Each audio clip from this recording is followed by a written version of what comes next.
That number, 47 days, that's not dramatic fiction. That's the average time an attacker spends inside a compromised network before anyone notices. It's called dwell time, and in 2026, it's gotten worse, not better.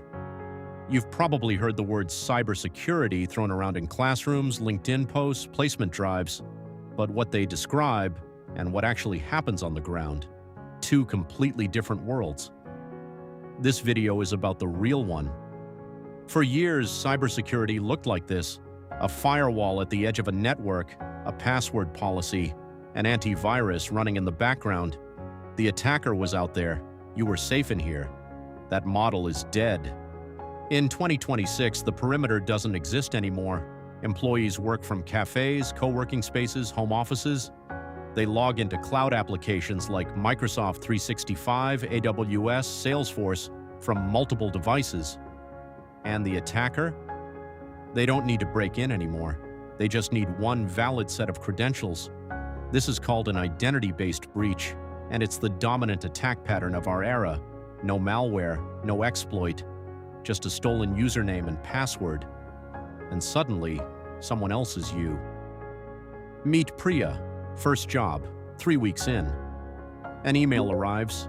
It looks exactly like every other IT notification.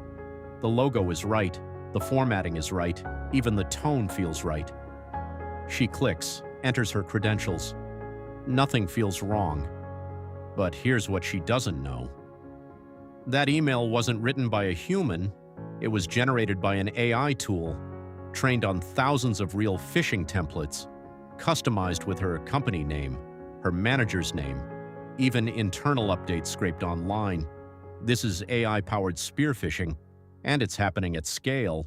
The attacker now has her credentials, but they don't act immediately. They observe, they read emails, map the organization, identify high-value targets.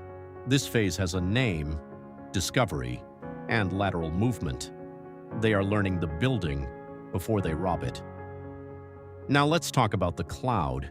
Every company today runs on cloud infrastructure, AWS Azure, Google Cloud. And the teams configuring these systems, they're moving fast, sometimes too fast. Here's what happens. A developer creates a storage bucket, sets it to public, just for convenience. They plan to fix it later. They forget.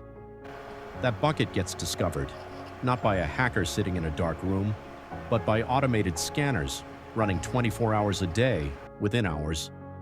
Sensitive data is exposed, customer records, internal files, and sometimes API keys with full access. Now the attacker doesn't just have data, they have control, all because of one checkbox. This is what a real cloud breach looks like. So when all of this is happening, who notices? Someone has to. This is where you come in. Cybersecurity in 2026 is not about hacking. It's about seeing, recognizing patterns, spotting anomalies.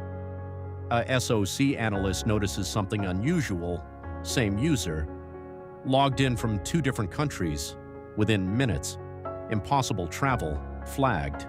That one alert, that one decision to investigate. That's the difference. Not a hacker in a hoodie, an analyst, a defender, someone paying attention. And right now, the world needs more of them. So what skills actually matter? First, identity and access management, understanding how authentication works, MFA, SSO, session tokens. Second, cloud security fundamentals, knowing what a misconfiguration looks like, basic AWS and IAM concepts. Third, log analysis, SIEM tools like Splunk or Sentinel, reading logs, connecting events. Fourth, social engineering awareness, understanding how people get tricked. Because human error is still the biggest vulnerability, these are the skills that actually get you hired. Cybersecurity in 2026 is not about stopping every attack. That's not realistic anymore. It's about reducing the time attackers stay hidden.